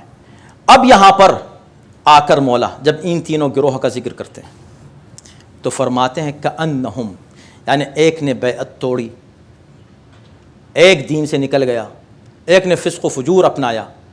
کأنہم لم یسمعوا کلام اللہ, یہ ایسے ہو گئے جیسے انہوں نے اللہ کا کلام سنا ہی نہیں تھا.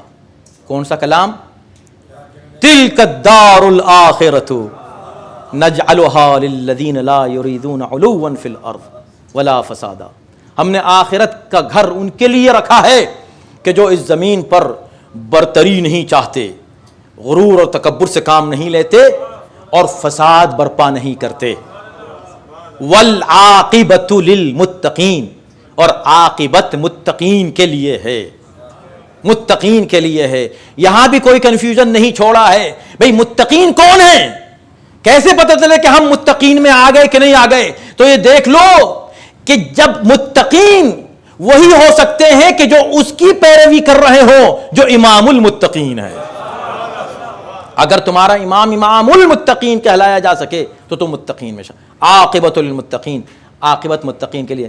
اس دنیا داری کے لیے انسان ہر ظلم کرتا ہے, ہر برائی کرتا ہے, اور جس کے پاس جتنا پاور ہے اسی اعتبار سے, اسی ریشو سے کرتا ہے.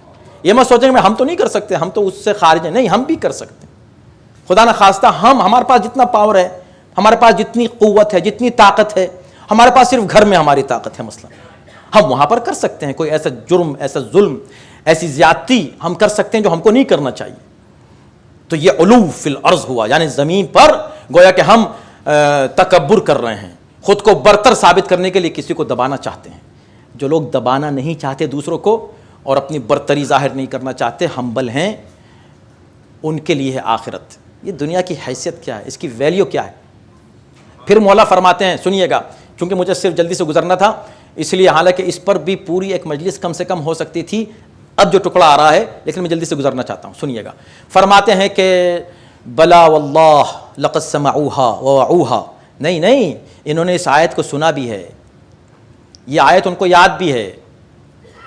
ولیکن حلیت الدنیا فی اعینہم, یہ دنیا کے یہ زرق برق, زبرجھا, اس کی یہ کشش ان کی آنکھوں میں بہت زیادہ جاذبیت رکھتی ہے. یعنی دنیا نے ان پر قبضہ کیا ہوا ہے. دنیا داری کتنے دن کے لیے, یہ جو ظلم ہو رہے ہیں, دوسروں کو قتل کر رہے ہیں, دوسروں کو مار رہے ہیں, دوسرے کا مال چھین رہے ہیں, دوسرے کی جان چھین رہے ہیں, یہ کتنے دن کے لیے؟ آخر میں تم کو مرنا ہے, ہر ایک کو مرنا ہے.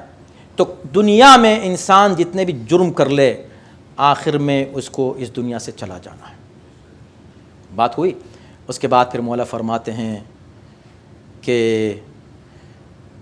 والذی خلق النسمہ وبرأ النسمہ والذی برأ الحب وخلق النسمہ لولا حضور الحاضر. اللہ کی قسم کھا کے کہتے ہیں کہ اگر یہ مجمع نہ ہوتا جو جمع ہو گیا ہے,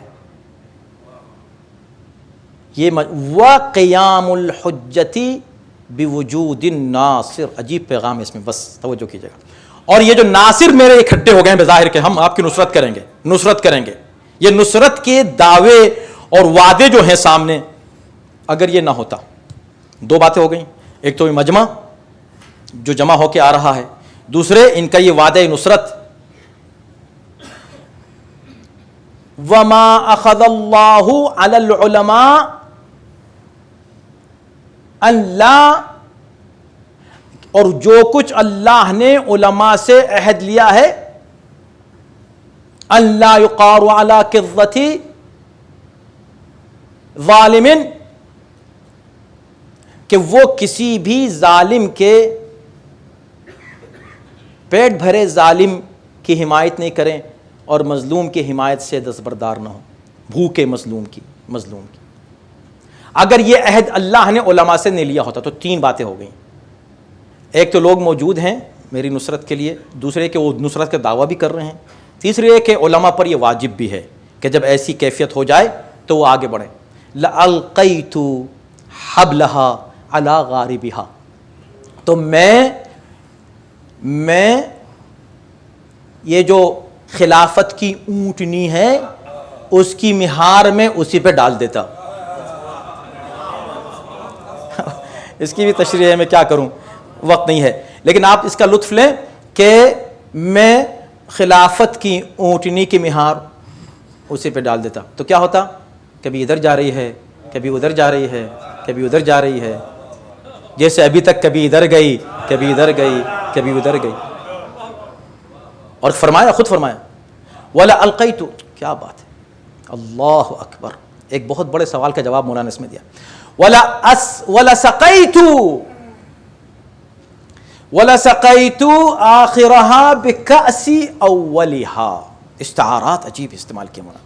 اور پھر میں اگر یہ سب کچھ نہ ہوتا، اگر یہ لوگ نہ ہوتے میرے ساتھ، یعنی یہ نصرت کرنے کا دعویٰ کرنے والے میرے پاس نہ ہوتے، یعنی میرے ساتھ لوگ نہ ہوتے اور میں تنہا ہوتا جیسے پہلے تھا، تو میں کیا کرتا، اونٹ کی مہاری کو اسی پہ، اونٹ پہ ہی ڈال دیتا، جاؤ لے جاؤ اس اونٹ کو جہاں جائے. اور کیا کرتا، لَسَقَيْتُ آخِرَهَا بِكَأْسِ أَوَّلِهَا، تو آخر والوں کو، یعنی ابھی جو آخری ہے یہ خلافت، اسی پیالے سے پلاتا جس پیالے سے میں نے پہلے والوں کو پلایا تھا پانی. کیا مطلب، یعنی میں اس وقت خاموش بیٹھ جاتا ویسے ہی. تو مولا نے ایک سوال کا جو بہت مسلمان بار بار کرتے ہیں کہ مولا اگر ان کا حق تھا تو خاموش کیوں رہے، مولا یہاں جواب اس کا دے رہے ہیں. خاموش اس لیے رہا کہ ساتھی نہیں تھے. اب چونکہ ساتھی ہیں، کم سے کم دعوے دار تو ہیں ساتھی ہونے کے، تو مجھ پر واجب ہو گیا کہ میں اٹھوں اور میں اس ذمہ داری کو قبول کروں. وَلَأَلْفَيْتُمْ دُنْيَاكُمْ هَذِهِ، یہ آخری ٹکڑا ہے، اس کے بعد پھر دوسرا یہاں پر ختم کرتے ہیں مولا. اس کو لے کر یاد کر کے اپنی گرہ میں باندھ کر اپنے دامن میں لے کر جائیں. چاروں مجلسوں کا خلاصہ لے کر اٹھیں اور یاد کر لیں، نوٹ بھی کریں، عربی میں اس کو یاد کریں، اس کو اردو میں اور انگلش میں یاد کریں. تاکید سے کہہ رہا ہوں میں. مولا فرماتے ہیں کہ وَلَا أَلْفَيْتُمْ، اگر یہ حالات نہ ہوتے تو تم مجھ کو دیکھتے، اس لیے کہ علی کی نظر میں تمہاری یہ دنیا ازہد من عفطۃ عنز، ایک بکری کی چھینک سے بھی کم ہے. تمہاری یہ دنیا کی حیثیت جس کے لیے تم لڑے مرے جا رہے ہو، جس کو ایک دوسرے پر ظلم کر رہے ہو، جھوٹ بول رہے ہو، زیادتی کر رہے ہو، غیبتیں کر رہے ہو، دوسروں کی دل آزاری کر رہے ہو، ہر گناہ کرنے کو آمادہ ہو صرف تھوڑے سے دنیاوی مفاد کے لیے، یہ پوری دنیا علی کی نظر میں ایک بکری کی چھینک سے بھی کم ہے، برابر نہیں ہے، چھینک سے بھی کم ہے. یعنی دنیا دار جو دین کو چھوڑ کر، مذہب کو چھوڑ کر، اپنے اخلاق کو چھوڑ کر، اپنے دین کو چھوڑ کر صرف دنیا میں پڑے ہوئے ہیں، کما لو کما لو، کمانا اچھی بات ہے، لیکن کماتے ہوئے دین کو چھوڑ دینا، اولاد کی تربیت سے غافل ہو جانا، اپنے اخلاق سے غافل ہو جانا، اپنے عقیدے سے غافل ہو جانا، گھر میں ماحول کو خراب کرنا، باہر کے ماحول کو خراب کرنا، اہل بیت کے اخلاق سے دور ہو جانا، صرف دنیا داری میں پڑا رہنا. مولا فرماتے ہیں کہ یہ وہ لوگ ہیں، یوں سمجھو کہ جیسے دوڑے چلے جا رہے ہیں دنیا کی طرف. یہ دنیا کی طرف نہیں دوڑ رہے ہیں، یہ کہاں دوڑ رہے ہیں؟ اگر بکری چھینک رہی ہو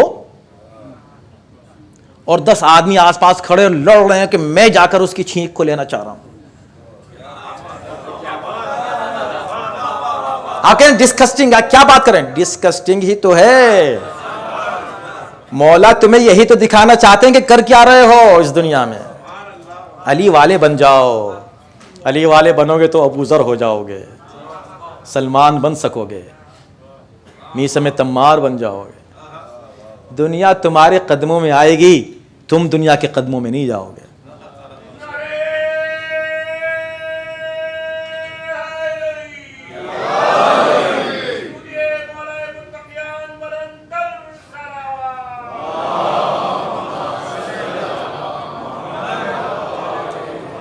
ایک دوسرے کا خیال رکھو، ایک دوسرے کا احترام کرو. کم سے کم یہ سمجھو کہ تم جس سے بات کر رہے ہو یہ مولا کو تو چاہتا ہے. بس سلم لمن سالمکم حرب لمن حاربکم. اگر مولا کا ہے تو اگر میرا بھی خلاف ہے تو کوئی بات نہیں، میں تھوڑی معیار حق ہوں، معیار حق مولا ہیں. ہونے دو میرے خلاف. معیار یہ بنا رکھا ہے کہ بھئی وہ آدمی غلط ہے اور وہ آدمی بالکل صحیح نہیں، کیوں؟ اس لیے کہ میرے ساتھ صحیح نہیں ہے، تو آپ ہیں حق. ارے بھئی مولا کے ساتھ تو صحیح ہے. بس صرف یہ دیکھو کہ اگر وہ واقعاً دیندار ہے، مولا والا ہے، تو اس کو معاف کر دو. مولا کے لیے معاف کرو گے تو تم کو مزہ بھی آئے گا. ایک دوسرے کے لیے سہارا بنتے چلے جاؤ. دیکھو کسی کو کہیں کوئی ضرورت تو نہیں ہے، ایسے ہی بنو جیسے علی تھے. کبھی کسی مجبور کو دیکھ نہیں سکتے تھے کہ وہ مجبور ہے اور وہ خاموش بیٹھے ہیں. نہیں، علی اپنے چاہنے والوں کو کیسا بنانا چاہتے ہیں. ہمیشہ ایسی مجلسوں میں بیٹھ کے دعا کیا کرو، خاص طور پہ ابھی جب کہ یہ خطبہ شقشقیہ سنا ہے اور علی نے اس خطبہ شقشقیہ کو کہاں جا کے تمام کیا ہے، اس کو نہیں بھول سکتے. دنیا کی مذمت پہ جا کے تمام کیا ہے. اس لیے کہ دنیا کی دنیا داری جس کے دل میں ہو، اس کے دل میں عشق علی عشق حسین نہیں آ سکتا.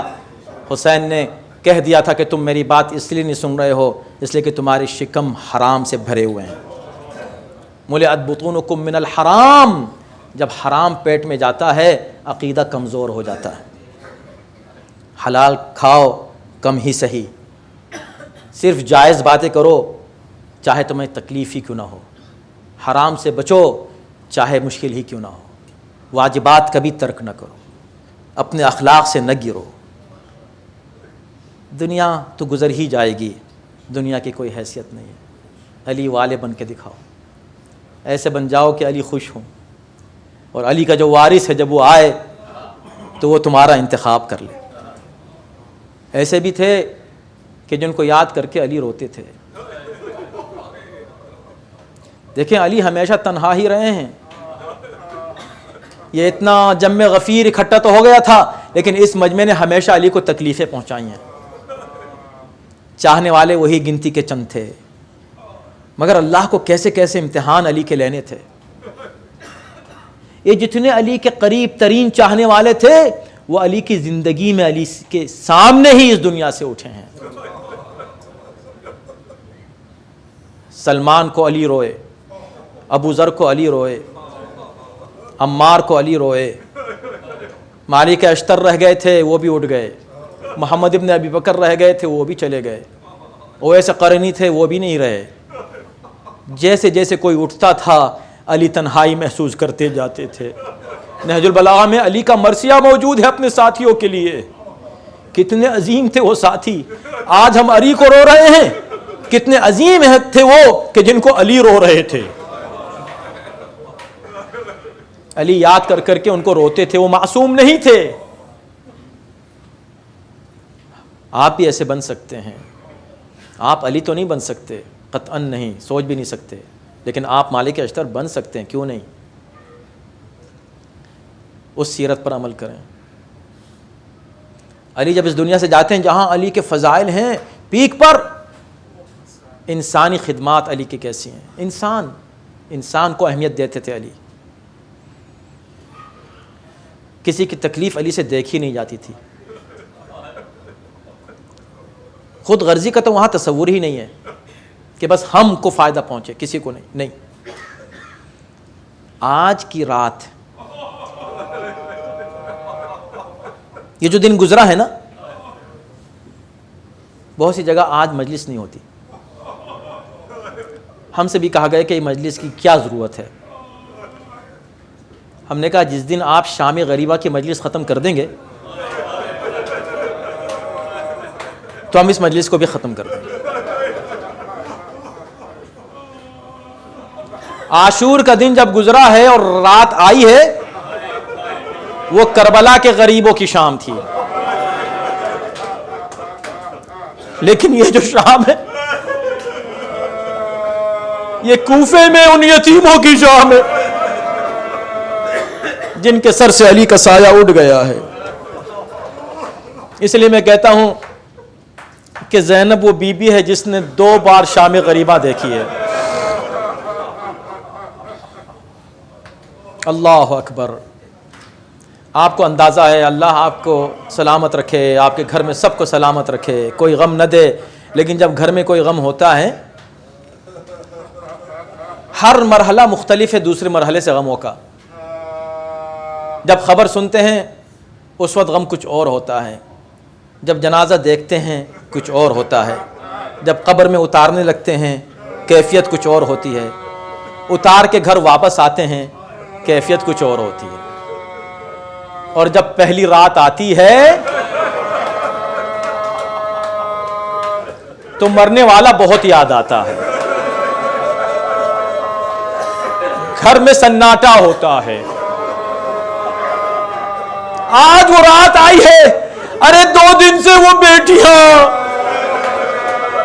جو علی کی پائیں بیٹھی تھی، زخمی ضرور تھے بابا مگر نگاہوں کے سامنے موجود ہے. اب گھر خالی ہے، علی کی آواز نہیں آ رہی ہے.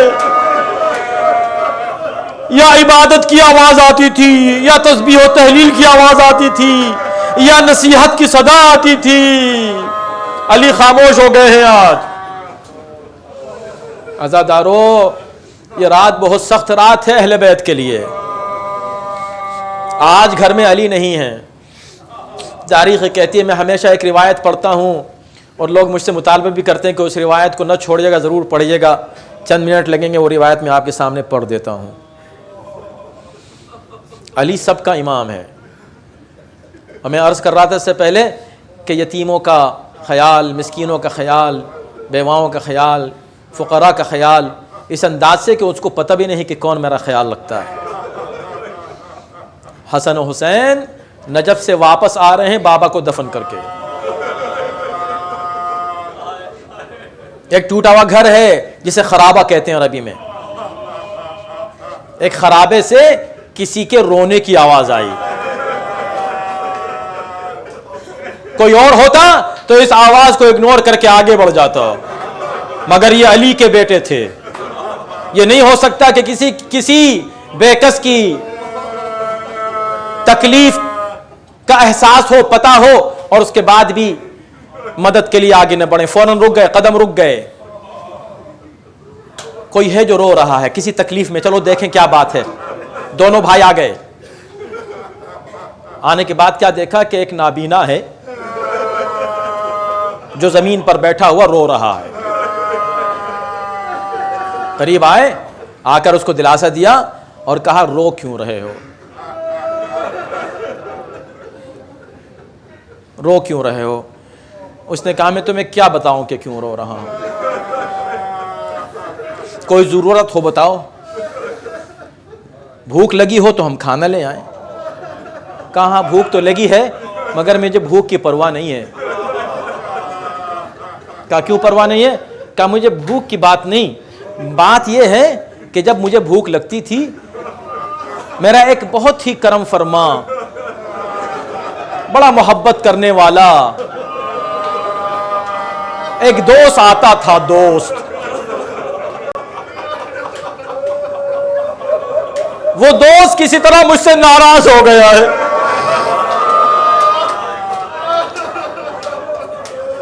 اور مجھے پتہ بھی نہیں کہ میں اس کو راضی کیسے کروں۔ وہ آیا کرتا تھا، کہا تم کو کیسے معلوم کہ وہ ناراض ہو گیا ہے؟ کہا وہ روز آیا کرتا تھا، رمضان میں بھی افطار کے بعد ضرور آتا تھا، کھانا لاتا تھا، ساتھ میں بیٹھتا تھا، مجھے کھلاتا تھا، مجھ سے باتیں کرتا تھا، مجھے تسلی دیتا تھا، مجھے دلاسا دیتا تھا، مگر مجھے دکھ یہ ہے کہ وہ مجھ سے ناراض ہو گیا ہے، 2 دن سے وہ میرے پاس آیا نہیں ہے، یہ تیسرا دن ہے وہ میرے پاس نہیں آیا۔ امام نے پوچھا یہ بتاؤ اس کا نام کیا تھا؟ وہ کون ہے تمہارا دوست، اس کا کیا نام ہے؟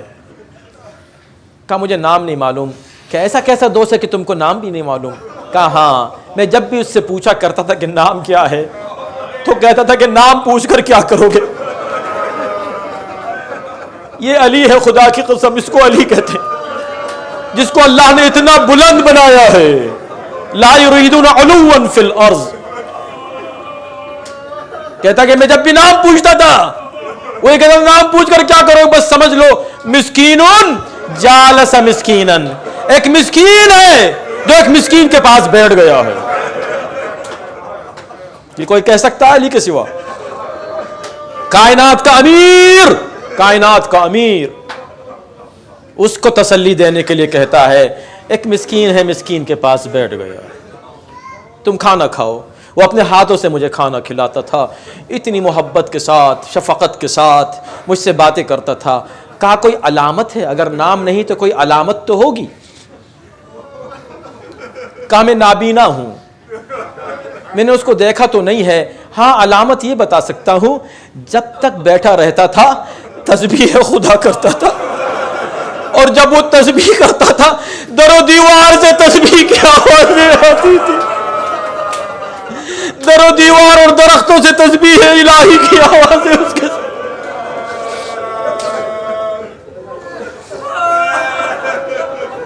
امام حسن سمجھ گئے، امام حسن رونے لگے۔ کہا اور کوئی علامت ہو تو بتاؤ۔ کہا میں ایک اور علامت بتا سکتا ہوں مگر میں گھبراتا ہوں وہ بات کہتے ہوئے، کہیں تم برا نہ مان جاؤ۔ کہ کیا بات ہے؟ کہا وہ جو آنے والا تھا نا، جب وہ باتیں کرتا تھا اس کا لہجہ تمہارے لہجے سے بہت ملتا تھا۔ جب یہ سنا حسن و حسین دونوں رو کر کہنے لگے اے بندے خدا اب اپنے اس دوست کا انتظار نہ کرنا، ارے ہائے وہ اس دنیا سے اڑ گیا ہے، ہم ابھی اسے دفن کر کے آ رہے ہیں۔ وہ پریشان ہوا، اس نے کہا کیا کہا؟ کس کے بارے میں کہہ رہے ہو؟ دنیا میں نہیں رہا۔ وہ کون تھا؟ کہا جس نے تمہیں اپنا نام نہیں بتایا اسے علی ابن ابی طالب کہتے ہیں۔ یہ سننا تھا کہ اس نے اپنا سر پیٹا۔ آپ کس علی کی بات کر رہے ہیں؟ مولا علی کی بات، کائنات کا مولا، خلیفہ وقت۔ کہا وہی علی، وہ میرے پاس آتا تھا، وقت کا حاکم میرے پاس آتا تھا، میرا حق اور میرا مولا میرے پاس آتا تھا۔ کیا کہہ رہے ہو؟ کیا میرے مولا دنیا میں نہیں رہے؟ کہاں نہیں رہے؟ ابن ملجم کی تلوار سر پہ لگی ہے، 3 دن تک تڑپ کے اس دنیا سے چلے گئے ہیں، ہم ابھی دفن کر کے آ رہے ہیں۔ قدموں پہ گر گیا، کہا مولا آپ سے گزارش کرتا ہوں، میرے مولا بڑے محسن تھے میرے، آپ بھی ان کے فرزند ہیں، یہ احسان فرمائے مجھے آقا کی قبر پر لے چلے۔ حسن و حسین اس کو لے کر نجف لے کر آئے مولا کی قبر پر. اس نے اپنے آپ کو مولا کی قبر پر گرا دیا اور گرا کے کہنے لگا مولا میں آپ کے بغیر زندگی کا تصور نہیں کر سکتا. گریا کرنے لگا. تاریخ کہتے کہ روتے روتے جان دے دی. بڑا خوش نصیب تھا. 2 اماموں نے قبر بنائی, امام کے پہلو میں دفن کر دیا. ارے اسی قبر بنانے والے میں ایک وہ بھی ہے جس کا جنازہ 3 دن تک پڑا رہے گا, کوئی دفن کرنے والا نہیں ہوگا. غسل و کفن نہیں, حسین غریب. وَسَيَعْلَمُ الَّذِينَ ظَلَمُوا أَيَّ مُنْقَلِبٍ يَنْقَلِبُونَ. پروردگار اس عمل صالح کو قبول فرما. خداوندہ تو اہل بیت طاہرین کا واسطہ ہر آفت و بلا سے محفوظ مامون رکھ. ہمیں دنیا کی ہر نعمت دے مگر حب دنیا سے محفوظ رکھ. دنیا کی کوئی پریشانی کسی مومن کو نہ ہو, ہر بیماری سے محفوظ رکھ. صحت و عافیت کرامت فرما. عقیدے کی بھی صحت و عافیت عنایت فرما. یہ صالح اور نیک عقیدہ اور اچھے اعمال, امام کی سیرت پر عمل کرنے کی توفیق, ایسا بن جانا کہ امام ہمیں اپنے ساتھیوں میں شمار فرمائیں, اس کی توفیق عنایت فرما. اتنی شب میں اتنی رات میں یہ مولا کے عزادار جو یہاں جمع ہیں, 1400 سال ہو چکے ہیں مولا کی شہادت کو, اس کی یادگار منائی ہے. پورے دن عزاداری کی ہے, پھر ابھی شام کو عزاداری کر رہے ہیں, ابھی اور عزاداری کریں گے. خداوندہ ان پر اپنی رحمت اور برکت نازل فرما. جیسے آج یہ مربوط و متصل و متعلق ہیں علی سے, خداوندہ دنیا اور آخرت میں ان کو علی کے ساتھ رکھنا. دنیا اور آخرت میں ہم کو زیارت و شفاعت علی ابن ابی طالب اور امام حسین نصیب فرما. خداوندہ یہ مجمع ہے, یہ تیرے ہی بندے ہیں سب, یہ علی کے چاہنے والے ہیں سب, پوری دنیا میں جہاں جہاں ہیں.